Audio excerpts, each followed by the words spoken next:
Hi, welcome to the Gemara on Chaf Zayin Amud Bet. We're starting right after the second Mishnah. Ula Rabbi Meir Hechi Dairiba. And according to the opinion of Rabbi Meir in the Mishnah, who says that you sell a Beit HaKnesset al T'nai, Hechi Dairiba, how can one live in it? Meaning, how can the buyer then live in it or have any use of that building? Ha-havya la ribit. Isn't this interest? And we explained in class that what this means is that the person living in the building, the person to whom the building was sold, gets to use the building and maybe, let's say, live rent-free for a year.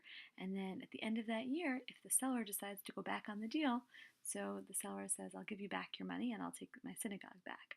But now the buyer has both the money that he or she spent originally and the money that they gained or the money that they saved by being able to use that building for a year. So since they got back more than they gave, and it wound up being a loan and not a sale, it seems like it has a touch of rebate, at least a possibility of something that's like interest. Amar Rabbi Yochanan. Rabbi Yochanan says, Rabbi Meir b'shitat Rabbi Yehuda Amra.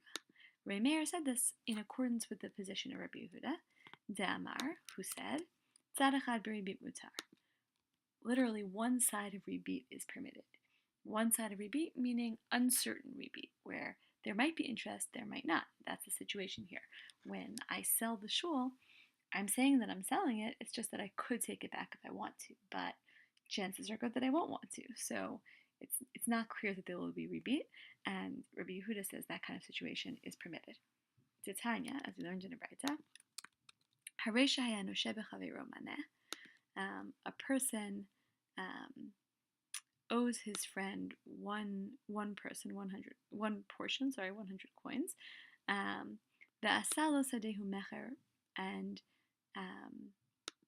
made his field a sale. So if I owe you $100 and I can't pay you back, I say, well, you know what? I'm going to set aside this field, and at the end of the year, if I haven't paid you back the $100 yet, we'll consider it sold to you. Bizman shemocher ochel pirot mutar, lokeach ochel pirot asur. In a situation where the seller gets to eat the fruit of the field, that deal is permissible. If the buyer gets to eat the fruit of the field, then it's forbidden. And the reason is, if the seller, which is the person who owed the money, if the seller gets to eat the fruit, so that's fine. At the end of the year, the seller says, well, you either I can pay you the $100 or I'm going to give you the field. So at the end of the day, I've paid back my debt.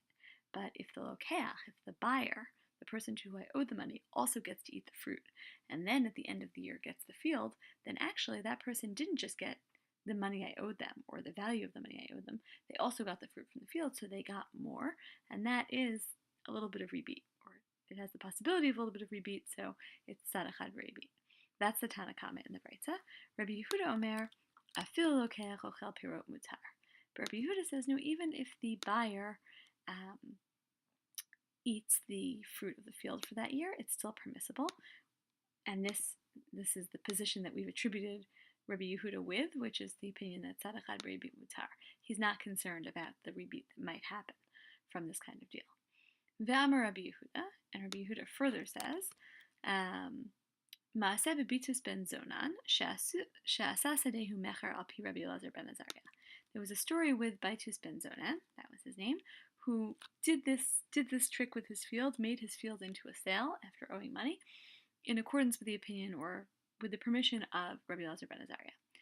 The lokeach ochel pirot haya, and the lokeach, the buyer or the person to whom the money was owed, was the one who got the fruit. So Rabbi Yehuda has a proof that his position is correct, that we actually can act on his position, and this shows that he's not worried about tzad echad b'ribit. However, the Braita continues. Amrula, the rabbis say to Rabbi Yehuda, Misham Raya? Is that proof? Bring proof from there? Mocher ochel pirot haya v'lo lokeach. No. In that story with Baitus ben Zonan, it was the mocher, it was the seller, the ower of the money, who ate the fruit, and not the lokeach, so there was no even possibility of rebate. Nonetheless, what we preserve from this Braita is the idea that Rabbi Yehuda allows for situations like this. So the fruit is parallel to the shul. The person selling the shul is parallel to the person who owes the money and therefore sells the field. The sale of the Beit HaKnesset saying, if I decide I can go back on the sale, is parallel to saying, in a year, if I haven't paid you back, my field will be sold to you. And the potential rebate in the case of the synagogue is you get back your $500 that you paid for the synagogue, plus you got use of the synagogue for the year. In the case of the sale, the potential rebate is the person to whom the money was owed gets the field, which pays the debt, plus they got to eat the payrote for the year. My Beinayu, the Gemara is now assessing this Breitza. What's the difference between them, meaning between the two opinions in the Breitza, Rabbi Yehuda and everybody else? Tzad echad b'ribit ika Beinayu. The difference is this potential rebate situation, which is called tzad echad b'ribit. That's the phrase that's used here. Mar savar tzad echad b'ribit mutar, umar savar tzad echad b'ribit asur. One master holds that tzad echad b'ribit is permissible. That would be Rabbi Yehuda, who thinks this potential rebate is okay. Umar savar tzad echad b'ribit asur. The rabbis think it's not permissible. Rava Amar, but Rava has a different twist on this Breitza. Dechui alma tzad echad b'ribit asur. Everyone agrees that potential rebate is forbidden. The hacha rebit almanat lahachzir ika beinayu. But here in the Breitza, what you're seeing is actually a disagreement. The difference between them is rebit almanat lahachzir, rebit that will be returned. Mar savar rebit almanat lahachzir mutar, umar savar asur. One, meaning Rabbi Yehuda, thinks that rebit that's going to be returned is permissible, and one, meaning the rabbis, think that it's not permissible. Rebit almanat lahachzir, in other words, Rava's understanding is it's not about the potential for rebit, because it's a stricter position, right? The potential for rebate is also bad. No. In this situation, for sure, the person is planning to pay back whatever interest could occur. And so the only question is, can you even do that? Can you set up a situation where there's interest, even though it's going to be paid back? So in the case of the shul, the buyer of the shul, when they get back their $500, would also pay the seller of the shul for the use of the place for a year. And in the fruit case, the person who had the money owed to them and got the field at the end of the year would pay back the value of the fruit that they ate. But in Rava's understanding, even that is potentially problematic, even though you're planning on paying it back. But Rabbi Yehuda says it's okay, and the Chachamim say it's not okay. Moving on to the next section of the Mishnah. The Chachamim omrim mochrinu tomim karola. The rabbis say you can sell a shul permanently. You don't have to worry about making this tanai that you might want to get it back at some point. Amar Yehuda Amar Shmuel, mutar la'adam lahashtin mayim b'toch daled amot shel tefillah. It's permissible to urinate within the 4 amot of the place where you prayed. Amar Rav Yosef, my kamashmalan. What is this teaching us? What is this statement of Shmuel is teaching us? He's going to basically say we kind of could have already figured this out on our own. Tanina, we already learned in our Mishnah, Rabbi Yehuda Omer Mochrino Tel Shum Chatzer V'Lokeach Mar Sheyirtzeh Yaseh. Rabbi Yehuda said that you can sell a shul as a chatzer, and the buyer can do whatever they want with it. Meaning, according to Rabbi Yehuda, you can get around it. You can change a shul into a place where people urinate. So, obviously, according to Rabbi Yehuda, you can urinate within 4 amot of a place where there was once prayer. V'afil Rabbanan, and even according to the rabbis, lo ka'amri ela Beit HaKnesset, they're only talking about a Beit Knesset, to kavik dushateh, right? When the rabbis say that you can't transform a shul into a place where people urinate, they're talking about a shul, which has kavik dushateh, its kedusha is set. Aval dalad amot delo kavik dushateh lo. But the 4 amot of prayer, which does not have set kedusha, that they don't say anything about. In other words, even according to the rabbi's more restrictive opinion, that you can't use it as a place of urination, they're only talking about a shul, not just a place where somebody happens to pray. So why did we need Shmuel to come and give us this information that it's permissible to urinate within a 4 amot of a prayer space?